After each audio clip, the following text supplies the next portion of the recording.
دنیا کے 5 ایسے لینڈ لارڈ جو اپنی گورنمنٹ کے سامنے نہیں جھکے اور کسی بھی قیمت پر اپنا گھر بیچنے پہ رضامند نہ ہوئے۔ سنو ٹی وی کی ایک اور ایپیسوڈ میں خوش آمدید۔ اپنی ساری زندگی کی کمائی سے بنایا ہوا گھر ایک ہی جھٹکے میں کوئی کیسے بیچ سکتا ہے، اور وہ بھی تب جب گورنمنٹ یا کوئی بلڈر آپ سے زبردستی خریدنا چاہتا ہو۔ آج ہم آپ کو ایسے 5 گھر دکھائیں گے جن کے مالکان اپنا گھر خالی نہ کرنے کی ضد پہ اڑ گئے، چاہے ان کو سرکار کا سامنا کرنا پڑا یا کسی مالدار بلڈر کا، لیکن انہوں نے اپنا گھر خالی نہ کیا۔ آئیے شروع کرتے ہیں۔ Number 5، Austin Spring, Washington D C میں واقع بڑے بڑے اپارٹمنٹس کے بیچ میں دبا ہوا یہ گھر آسٹن اسپرنگ نامی شخص کا ہے۔ 1980 میں جب اس جگہ پر بلڈنگز بنانے کا آغاز ہوا تو کئی لینڈ لارڈز نے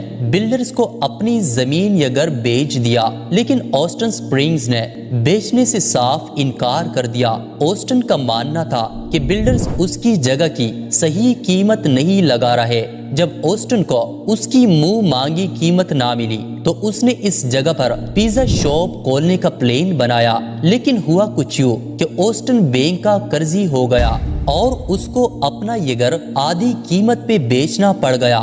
آسٹن نے یہ گھر ایک بلڈر کو $7,50,000 میں بیچ دیا، جبکہ وہ $15 لاکھ کی مانگ کر رہا تھا۔ Number 4، Jung. پہلی بار دیکھنے سے ایسا لگتا ہے کہ شاید یہاں پہ زلزلہ آیا ہے، لیکن اس 3 منزلہ عمارت کے مالک یونگ نے اس کو بیچنے سے صاف انکار کر دیا تھا۔ چائنا کی بڑھتی ہوئی آبادی کی پیش نظر جس جگہ یہ گھر موجود ہے، وہاں چائنیز گورنمنٹ کو ایک ہائی ٹیک انڈسٹریل پارک بنانا تھا۔ یونگ کے گھر کے پڑوسیوں نے تو گورنمنٹ کے آگے ہار مان لی، لیکن یونگ چائنیز گورنمنٹ کو کورٹ لے گیا۔ سرکاری بلڈرز نے یونگ کے گھر کی پانی کی سپلائی، گیس اور بجلی کا کنیکشن تک کاٹ دیا۔ یونگ کو پانی بھرنے 1 کلومیٹر دور جانا پڑتا اور رات کو موم بتی کی روشنی میں گزارا کرنا پڑتا، اور آخر کر 2 سال کیس لڑنے کے بعد کورٹ نے یونگ کے حق میں فیصلہ دے دیا۔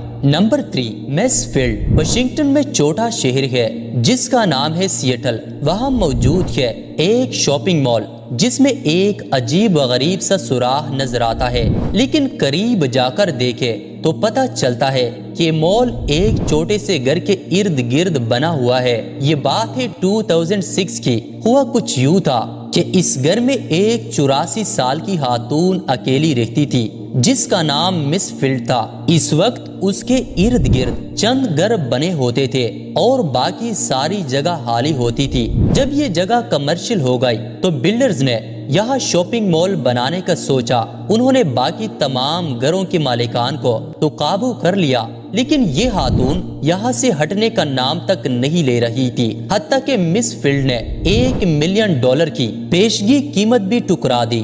بلڈرز نے بوڑھی خاتون کو مزید تنگ نہیں کیا اور اس کے ارد گرد شاپنگ مال تعمیر کر دیا، لیکن 2 ہی سال کے بعد وہ بوڑھی خاتون مس فیلڈ گزر گئی۔ اس کی وصیت کھولی گئی تو اس میں لکھا تھا کہ میرا یہ گھر بلڈر کو گفٹ کر دیا جائے۔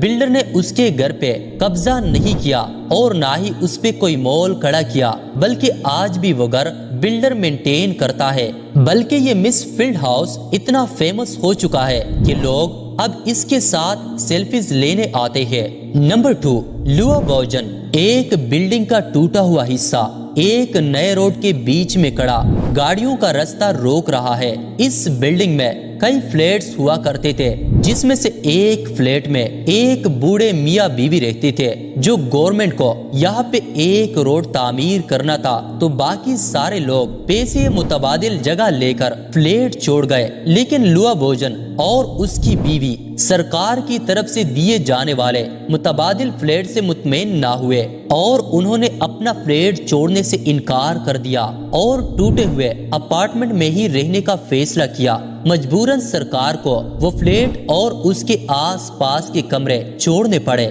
اور اس کے ارد گرد روڈ بنا دیا گیا اور اب باری ہے نمبر 1 کی۔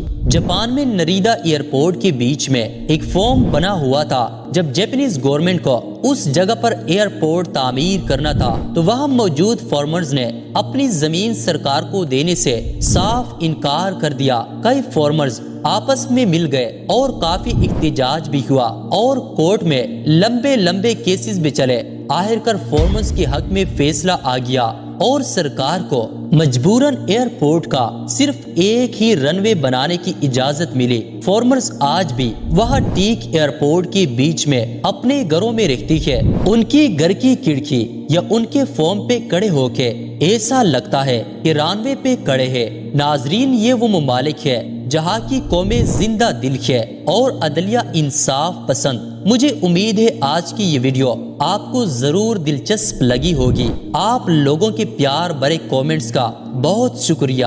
ملتے ہیں اگلی شاندار ویڈیو میں۔